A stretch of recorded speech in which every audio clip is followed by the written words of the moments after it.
Cassidy and Ambie and Crystal, the board game blitzers, showing your favorite games. My number 100 is New York Slice, which is a game where you're collecting pizza slices and trying to get the most of a certain kind, and you get points for it. But the way the main mechanism works is that the one person slices the pizza and then everyone else gets to pick their pieces first. So it's I split, you choose.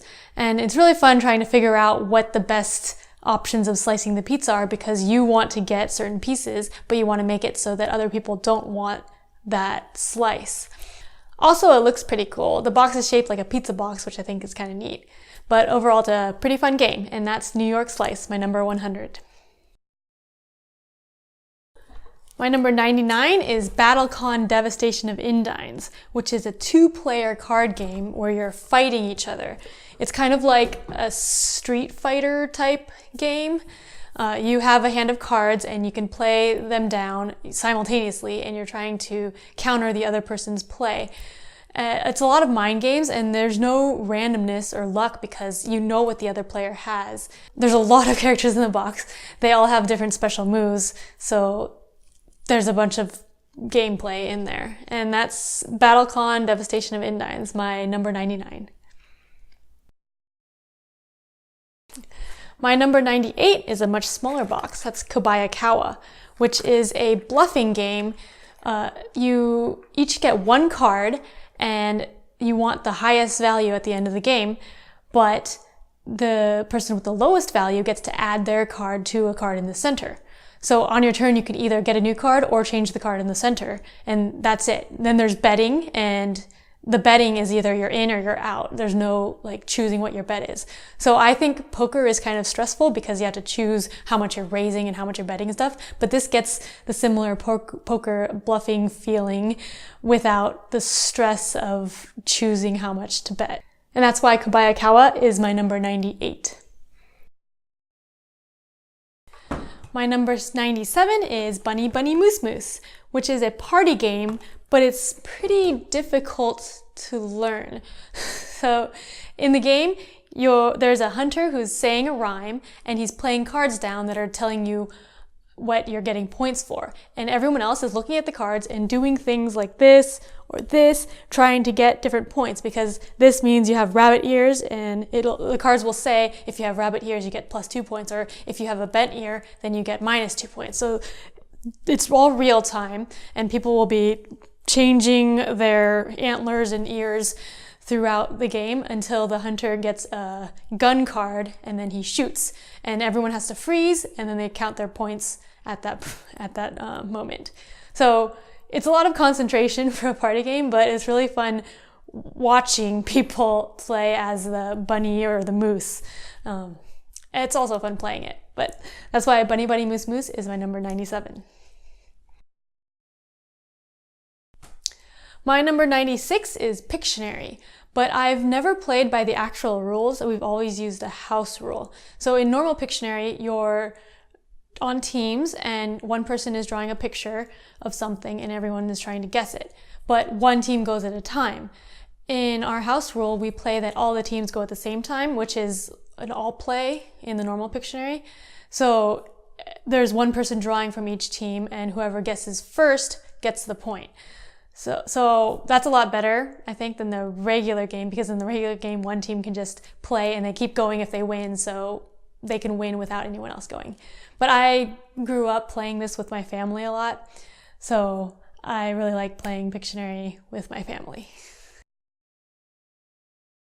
My number 95 is Tales of the Arabian Nights, which is a storytelling game.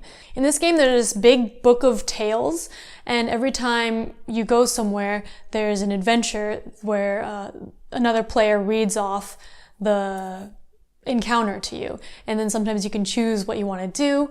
Like if you encounter a person, do you want to rob them, or do you want to fight them, or do you just want to talk to them? And then depending on what you choose, you go to a different encounter. It's not a very strategic game at all. It's really based on the story and having fun with that. But it's a lot of fun just if you really enjoy storytelling games. My number 94 is Secret Hitler, which is a social deduction game where there are two teams, the liberals and the fascists. And the fascists have Hitler on their team.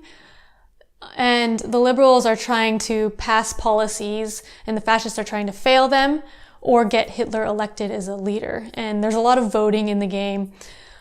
And the liberals don't know who anyone is, and the fascists do know who the bad guys are. So I like social deduction games. My favorite game used to be The Resistance, and Secret Hitler is one that felt the most like The Resistance to me out of all the other social deduction games I've played. So I really enjoyed it. I still like The Resistance more, but I'll talk about that later.